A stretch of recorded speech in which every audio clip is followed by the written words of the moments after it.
উচ্চ ঘনত্বে গুলশা মাছ চাষ। সুপ্রিয় চাষি ভাইরা, আসসালামু আলাইকুম। আমি এই মুহূর্তে রয়েছি টাঙ্গাইল জেলার মধুপুর উপজেলার দুর্গাপুর গ্রামের কাইরুল বাশার ভাইয়ের পুকুর পাড়ে। কাইরুল বাশার ভাই উনি ইসলামী ব্যাংকের একটা এজেন্ট ব্যাংকের মালিক, অর্থাৎ উনি নিজেই পরিচালক এবং নিজেই ইনচার্জ। আর সাথে রয়েছেন গোপালপুরের রফিক ভাই। রফিক ভাইয়ের ভিডিও আপনারা দেখেছেন। রফিক ভাই সম্পর্কে আলোচনায় যাব। রয়েছেন ব্যাপারী বাশার ভাই। বাশার ভাইয়ের আলোচনা আমরা যাব। তো শুরুতে আসি আমরা খায়রুল বাশার ভাইয়ের আলোচনায়। আপনার পুকুরটা ভাইছেন কত শতক? আমার পুকুর হলো 70 শতকে পানি আছে আর কি। আচ্ছা, 70 শতক পার বাদে। আপনি তো মূলত শিং চাষি। জি শিং থেকে গুলশায় এসেছেন। জি। শিংয়ের ব্যাচ কটা করেছেন আপনি? শিং এর বেচ করেছি তিনটা। বিগত ব্যাচগুলোতে আপনার শিং যে করলেন, আপনার কিরকম সুবিধা অসুবিধা বুঝলেন? প্রথম 2 বেচে প্রফিট পেয়েছিলাম ভালোই। আচ্ছা, শেষের বেচে এসে একটু আমার লস হয়েছে আর কি। এটা কি গত বেচে? গত বেচে লস হওয়ার কারণটা কি? লস হওয়ার কারণ হলো আমার মাছটা বেশি ঘনত্বে হয়ে গেছিল। কিরকম ঘনত্ব হয়েছিল? আপনার 70 পুকুরে কত হাজার ছিল? 70 শতক পুকুরে 12 লক্ষ শিং ছিল। 12 লক্ষ? জি। এটা কি কালচারের উদ্দেশ্য ছিল? এটা কালচারের উদ্দেশ্যেই ছিল, কিন্তু আমি বুঝতে পারি নাই যে এত মাছ আমার এখানে হয়েছে, যার কারণে আমি আপনি রেনু থেকে চাষে গিয়েছিলেন? রেনু থেকে চাষ। হ্যাঁ হ্যাঁ, বুঝতে পেরেছি। তারপর এই মাছটাকে আপনি পরিপক্ক করতে পেরেছিলেন? পরিপক্ক হয়েছিল না, কারণ হলো মাছ বেশি ঘনত্ব হয়ে গেছিল, যার কারণে মানে ম্যাচিউর হয়েছিল না। কয় টন খাবার পর আপনি মাছটা বিক্রি করছেন? আমি খাবার খাওয়াইছিলাম 17 টন। 17 টন খাবারের পর মাছ বিক্রি করছেন? জি। লাভ আসে নাই? লাভ আসে নাই। লস কত আসছিল? লস আসছিল 5 লক্ষ টাকার মতো। 5 লক্ষ টাকা লস? জি। রেনু থেকে উৎপাদনের পরেও? রেনু থেকে উৎপাদনের পরেও। এটা কারণটা কি আপনি কিছু বুঝতে পেরেছেন? জি, এটার কারণ প্রথমত হইলো যে আমার শিংটা ছিল অধিক ঘনত্বে।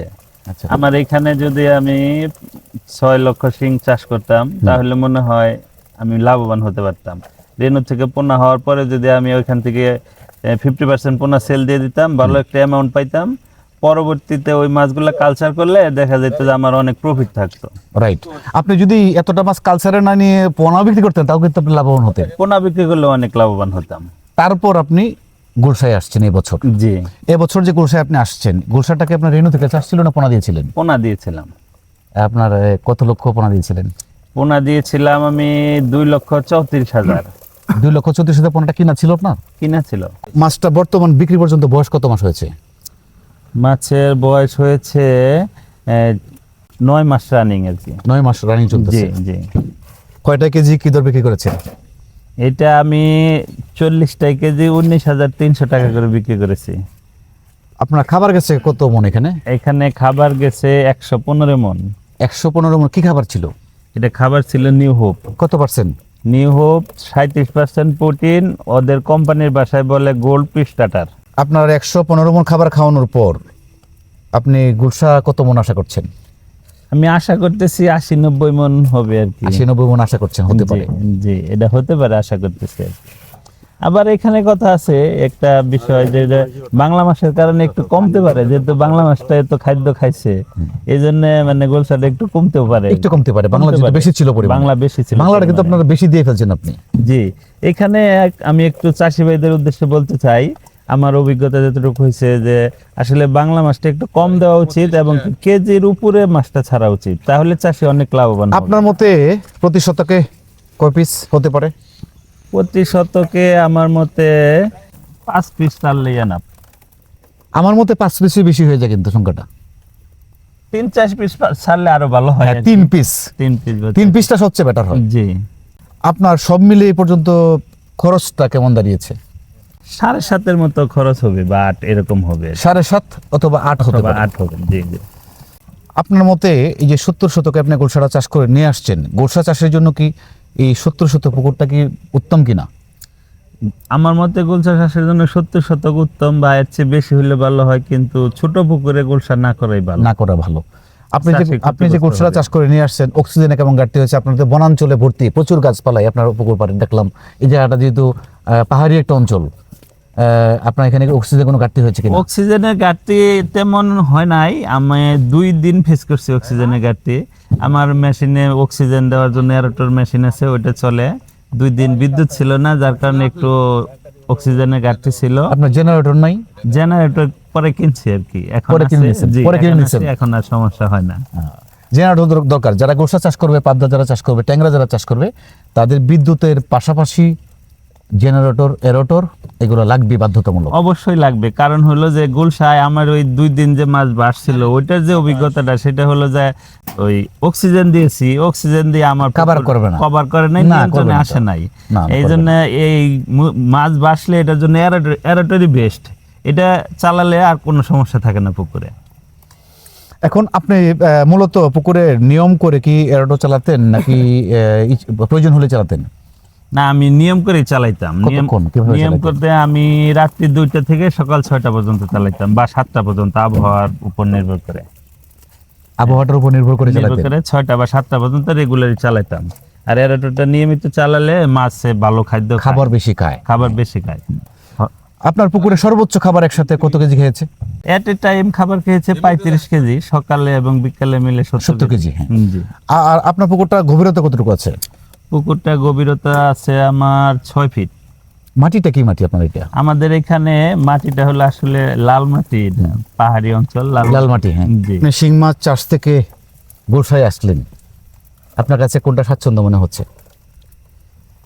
অবশ্যই শিংয়ের চাইতে গোলসা লাভজনক, কিন্তু আমার মতে নতুন কোন চাষি গোলসায় আসা উচিত হবে না, তাহলে সে লস খাবে। জেনে শুনে আসতে হবে। জেনে শুনে আসতে হবে, মাছ আবাদের পূর্ব অভিজ্ঞতা থাকতে হবে, অথবা কোনো অভিজ্ঞ চাষির সাথে যোগাযোগ থাকতে হবে। আমরা খায়রুল বাশার ভাইয়ের আলোচনায় পরে আসব। আমাদের পাশে রয়েছেন রফিক ভাই, টাঙ্গাইলের গোপালপুর উপজেলা ওনার বাড়ি। আপনারা জানেন রফিক ভাই ইউটিউবে অনুপ্রাণিত হয়ে শিং মাছ চাষে যুক্ত হয়েছেন। গত বছর একটা বেচ করেছেন উনি ইতিমধ্যে, যার ভিডিও আপনারা দেখেছেন। রফিক ভাই, জি ভাই, আপনার পুকুরটা কত শতক? জলাগার 45 শতক। আপনি তো রেণু থেকে চাষে গিয়েছিলেন। রেনু থেকে চাষে। কত মাস জানি বয়স ছিল মাছটা আপনার হারভেস্ট পর্যন্ত? রেনু থেকে 6 মাস 6 দিন। আচ্ছা, আপনার কত মন মাছ হয়েছিল টোটাল? 257 মন। 257 মন। জি। লাভ আসছিল আপনার? হ্যাঁ, লাভ আসছিল। আচ্ছা, আলহামদুলিল্লাহ। এখন আপনার পুকুর কি আছে? এখন শিং আছে। কত হাজার আছে এখন শিং? এখন শিং আছে 1,57,000। এটা তো বড় সাইজে পোনা দিয়েছিলেন। হ্যাঁ, 200 লাইনের মাছ দিয়েছিলাম। নার্সিং করে পরে আনছেন আপনি? আমি আমার অন্য আরেকটা পুকুরে রেনু থেকে ছিল, ওইখানে যখন 200 লাইনে হয়, এই মাছটা যখন বিক্রি করি, আমি বিক্রি করার পরে ওই মাছটা যখন আমি নিয়ে আসছি, তখন তো ওইটা 200 লাইনে ছিল। ও, রেনুটা আগে দিয়ে ফেলছিলেন আপনি? হ্যাঁ, রেনু আমি আগে অন্য পুকুরে করে ফেলছিলাম। ও, নার্সিং করে পরে নিয়ে আসছেন। জি, জি। 1,57,000। 1,57,000। এখন এই বর্তমানে মাছটা কয়টা লাইনে আছে, কত টন খাবার গেছে আপনার? এখন 20-এর ভিতরে আছে, 6 টন, প্রায় শেষের দিকে। 6 টন চলতেছে আপনার। জি, 6 টন। তো আছে তো ভালো? হ্যাঁ, ইনশাআল্লাহ। কোনো সমস্যা এই পর্যন্ত হয়েছে আপনার? আল্লাহর রহমতে এই বেচে এখন পর্যন্ত কোনো রোগ বালাই পাই নাই। আপনি পান নাই? না, এখন পর্যন্ত কিন্তু না। ইদানিং কিন্তু সারা বাংলাদেশে ব্যাপক রোগ বালাই হচ্ছে, কিন্তু এখন পর্যন্ত আমার পুকুর সম্পূর্ণ ভালো আছে, কোনো সমস্যা হয় নাই। কোনো সমস্যা নেই। আচ্ছা, আলহামদুলিল্লাহ, ভালো লাগলো। আপনার জন্য দোয়া করি রফিক ভাই, আপনি আসছেন, ভালো লাগলো, আপনার দেখা পেয়েছি, খুব ভালো লাগলো। সুপ্রিয় চাষী ভাইরা, রফিক ভাই অত্যন্ত আন্তরিক একজন মানুষ। আপনারা রফিক ভাইয়ের সাথে কথা বললে বুঝতে পারবেন, উনি চাষীদের সবসময় উনি একেবারে আন্তরিক হয়ে পরামর্শ দিয়ে থাকেন। আপনারা রফিক ভাই পরামর্শ নিতে পারেন, নতুন যারা যুক্ত হবেন চাষে। আমার এই পাশে রয়েছেন ব্যাপারী বাশার ভাই। আমি এই পর্যন্ত আমার দেখা যতগুলো ব্যাপারী সাক্ষাৎ পেয়েছি, আমি তাদের থেকে একটু ভিন্ন। কেন ভিন্ন বললাম? কারণ বাশার ভাই ওনার 3 সন্তানকে নিয়ে উনি এই মাছ বেচা কিনা করেন, এই কাজটা করছেন উনি। আর এটা আমার কাছে খুব ভালো লাগে। তাছাড়া ওনার ছেলেরাও আপনার উচ্চশিক্ষিত, খুব সোশ্যাল একজন ব্যাপারী, আমার কাছে খুব ভালো লাগে। তো যেহেতু বাশার ভাইকে আমি পেয়ে গেছি, আমিও চেষ্টা করব আপনাদের সাথে বাশার ভাইকে মিট করে কিভাবে দেওয়া যায়। বাশার ভাই। জি ভাই, আপনি এই লাইনে কতদিন ধরে আছেন? আমি এখানে 3 বছর। 3 বছর। শুরু থেকে ছেলেদেরকে নিয়ে আসছেন? না, ছেলেদেরকে কবে নামাইছেন আপনি? কি অভিজ্ঞতার পরে আপনার মনে হইলো যে ছেলেদেরকে নামানো উচিত? ছেলেদেরকে নামাচ্ছি আমি আগে লাইনম্যান দিয়ে দেখা যাচ্ছে ব্যবসাটা করতাম। আচ্ছা, ওটা দেখা যাচ্ছে সঠিক মানে আমি পাচ্ছি না, তখন হিসাব মিলে না। হিসাবটা মিলে না আর কি। আচ্ছা আচ্ছা, তখন চিন্তা করলাম যে আমার পাশে যদি তারা থাকে তাহলে আমি এটা সঠিক পাচ্ছি, হিসাব পাবো, সঠিক হিসাব পাবো। এরপর দেখা গেছে ছেলেদেরকে নিয়ে পরামর্শ করলাম যে তোমরা কি আমার সাথে থাকবা? থাকবা বা আমাকে একটু হেল্প করো। আচ্ছা তখন বলছে যে এটা ব্যবসা, মানে তারা একটু দুনামুনার মধ্যে আর কি। আস্তে আস্তে ওরা আপনার সাথে যুক্ত হয়ে গেছে। আর এখানে আপনি সঠিক হিসাবটা এখন পাবেন, আপনি পাচ্ছি লাইনম্যান থাকলে সঠিক হিসাবটা আপনি পাবেন না। না, পাইনি।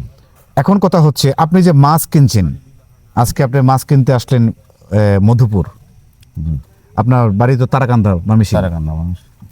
তো তারাকান্দা থেকে যে আপনি মধুপুরে মাছ কিনতে আসলেন, আপনি কি কোনো রেট কম বেশ করে আসছেন নাকি যা রেট ছিল তাই দিয়েছেন? আর সঠিক যেটা রেট এটাই আমি বলছি আর কি। অনেক ব্যাপারীরা কিন্তু বলে এই কথাটা যে আপনার আপনার মধুপুরে গেলে গাড়ি ভাড়া বাড়বে, আমার তেল খরচ বাড়বে, আমার পরিশ্রম বাড়বে, প্রতি মনে 500 কম দিতে হবে, এরকম বলে কিনা রফিক ভাই? জি, তাহলে বলছে, আপনি আমারই বলছে। আপনাকে বলছি আমাকে কথাটা। বলছে, জি। হ্যাঁ, তাহলে আপনি কি সেক্ষেত্রে এরকম করছেন কিনা? সেক্ষেত্রে বলতে আমি বলছি বাইরে, ভাইয়া বলছে যে এটা যেহেতু মধুপুর তো আর দেয়া গেছে ময়মনসিংহ, তাই বেশি একটা এও না। না। আমি এরপরে বাইরে আছে একটু স্যাক্রিফাইস করতে হয় আপনার। আচ্ছা বলছি যে না, আমি স্যাক্রিফাইস না, আপনার যেটা ন্যায্য মূল্য আছে আমাকে এটাই বলেন। তো বলার পরে বলছি যেহেতু কামাল ভাইয়ের শাসি আপনি বা কামাল ভাইয়ের সাথে আপনি সম্পৃক্ত, হ্যাঁ। তাহলে আমি দেখা গেছে এটা মাইনাস করে দিলাম, যেটা ন্যায্য মূল্য আছে এটাই আমি আপনি দিলাম আমি। আপনি কি শুধুমাত্র গুলশা, পাবদা, ট্যাংরা, ট্যাংরা এগুলো কিনছেন? হ্যাঁ কিনছি, মাগুর কিনছি। মাগুর কিনতেছেন? শিং কিনতেছেন কি? না, শিং কিনতেছি না, শিংটা আপাতত নিচ্ছেন না আপনি? নিচ্ছি না। শুধুমাত্র মাগুর, ট্যাংরা, গুলশা, পাবদা, পাবদা। এই তো? হ্যাঁ, আপনি কি মরা মাছ কিনেন না জেতা কিনেন? আমি জেতা মাছ কিনি। মরা কিনেন না? তাহলে এই যে এই খায়রুল বাসার ভাইয়ের মতো দূরত্বে হলে আপনি হ্যাঁ যাচ্ছেন, অবশ্যই, তাহলে স্ক্রিনে আপনার নাম্বারটা আমি দিয়ে দিতে পারি? অবশ্যই। চাষি ভাইয়েরা, আপনারা যারা বৃহত্তম ময়মনসিংহের আশেপাশে যারা রয়েছেন, টাঙ্গাইলের মতো দূরত্বে যারা রয়েছেন, আপনারা বাসার ভাইয়ের সাথে যোগাযোগ করবেন। উনি যথাযথ রেট আপনাদেরকে দিবে। আর আমি বিশ্বাস করি যে বাসার ভাইয়ের সাথে মাছ বেচা কেনা আপনারা করলে স্বস্তি পাবেন, শান্তি পাবেন। কারণ হলো উনি পুকুর পাড়ে ঘাটাঘাটি করে না, কাপজাপ করে না, আর গ্রেড নিয়েও খুব একটা পারাপারি উনি করেন না। একেবারে ন্যায্যটা যেটা, এটা উনি দেওয়ার চেষ্টা করেন, আমি যতটুকু জানি। তাই আমার বিশ্বাস আপনারা উপকৃত হবেন। তো ঠিক আছে, থ্যাংক ইউ ইনশাআল্লাহ। ভাইজান, আপনার জন্য দোয়া করি। ইনশাআল্লাহ ভালো থাকেন, আপনাদের জন্য দোয়া করি, আপনারা সবাই ভালো থাকেন। জি জি ভাইজান। খায়রুল ভাই, জি ভাই। আজকে তো আপনার প্রথম বিক্রি, আজকে প্রথম বিক্রি। এটা আজকে কত মন নিবে মাছ? আজকে 30 মণ নেবে বলছে। 30 মন নিবে আজকে। তাহলে তো আপনার যদি 90 মন মাছ হয় 3 দিন লাগবে। জি, 3 দিন লাগবে। 3 দিনে ওজন কমবে না? ওজন একটু কমতেই পারে, খাদ্য দেওয়া হবে না, জাল টানতেছে। গ্রেড কি আবার হবে না গ্রেডে নিবে? আবার হবে সম্ভবত। না মনে হয় না, গুলশায় কোনো গ্রেড হয় না। গোসাই গ্রেড হয় না, না, একটাই হবে গ্রেড। একটাই। আপনি বাসার বাড়ি চলে গেছে, জি। আপনি ওনার সাথে কথা বলে নেবেন। গুলশায় গ্রেড একটা, একটাই, জি। দ্বিতীয় গ্রেড হবে না, ঠিক আছে? জি। আর হলো ওজন একটু আপনার কমবে, যেহেতু উনি ওজনে কমবে। 30 মণ করে নিবে উনি। আর ইনশাল্লাহ দোয়া করি আপনার জন্য। আপনিও নতুন যারা চাষে যুক্ত হবে, বিশেষ করে গুলশা মাছ চাষে যারা যুক্ত হবে, সিংহের অভিজ্ঞতা আপনার রয়েছে, গুলশার অভিজ্ঞতা হয়েছে আপনার, জি। যারা নতুন করে চাষে যুক্ত হবে, একটু রফিক ভাইয়ের মতো একটু আন্তরিক হয়ে একটু সহযোগিতা চাষিদের আপনি করবেন। অবশ্যই আমি যতটুকু জানি ততটুকু পরামর্শ দেওয়ার আপনার চেষ্টা আপনি করব। অত্যন্ত আন্তরিক একজন মানুষ, আমি জানি। আর আপনার আন্তরিকতা টানে কিন্তু আমি ছুটে এসেছি আপনার পর্যন্ত। জি, আমারও ভালো লাগছে, আপনি অনেক দূরের থেকে কষ্ট করে আসছেন আমাদের এখানে, আমার বাড়িতে আসছেন, এই জন্য আমি অনেক খুশি হয়েছি। আপনাকে আমার অন্তঃস্থল থেকে অসংখ্য ধন্যবাদ। সুদূর নেত্রকোনা থেকে টাঙ্গাইল মধুপুরে দুর্গাপুর গ্রামে আমার এখানে আসার জন্য। জি, ইনশাল্লাহ ইনশাল্লাহ। সেই সাথে জি। বাসার বাইরেও ধন্যবাদ, নামের নামে মিল, মানে আমার মিতাই হয়ে গেছেন, এই জন্য বাসার বাইরে অসংখ্য ধন্যবাদ। সুদূর তারাকান্দা থেকে আমার এখান থেকে মাছ নেওয়ার মাছ নিয়ে জন্য গেছেন। হ্যাঁ হ্যাঁ। আমি দোয়া করি বাসার ভাইয়ের জন্য যে আমার মাছ বিক্রি করে যেন অনেক প্রফিট করতে পারে। ঠিক আছে। সুপ্রিয় চাষি ভাইরা, উচ্চ ঘনত্ব গুলশা চাষ এটা লাভজনক বটে, কিন্তু অত্যন্ত ঝুঁকি রয়েছে। এটা আপনারা না জেনে কেউ চাষে যাবেন না। যে কোনো জিনিস, যে কোনো চাষ আপনি করেন না কেন, আগে জানবেন। জানার শেষ নাই, তবুও আপনি আপনার যে পর্যন্ত তৃপ্তি না মিটবে এই পর্যন্ত আপনি জানবেন, তারপর আপনি নিজে চাষে নামবেন। কারণ না জেনে চাষে গেলেই আপনি লসের মুখে পড়বেন। আমার এই ভিডিও, আমার এই চেষ্টা শুধুমাত্র আপনাদের জন্য, যেন আপনারা চাষে গিয়ে কেউ ক্ষতিগ্রস্ত না হন, লস না হন। সকলে ভালো থাকুন, আপনাদের সকলে সুস্বাস্থ্য এবং দীর্ঘায়ু কামনা করি। আসসালামু আলাইকুম।